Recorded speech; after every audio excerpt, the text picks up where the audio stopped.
তো বন্ধুরা, আমার এই যে ছাদ বাগানের বেগুন তুলছি। মাশাআল্লাহ অনেক বেগুন হইছে। টান দিলেই তো ছুটে যায় পোকা।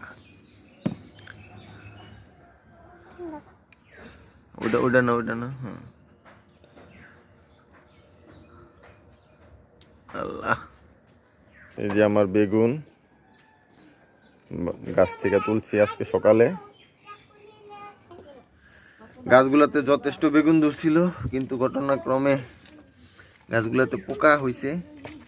একটা দুইটা গাছ থেকে আরে নামাই এই যে পোক ধরছে, নষ্ট হয়ে যাব। ফ্রিজে থাকলে তো নষ্ট হইতো না। না থাকেরই তোলা লাগবো না। না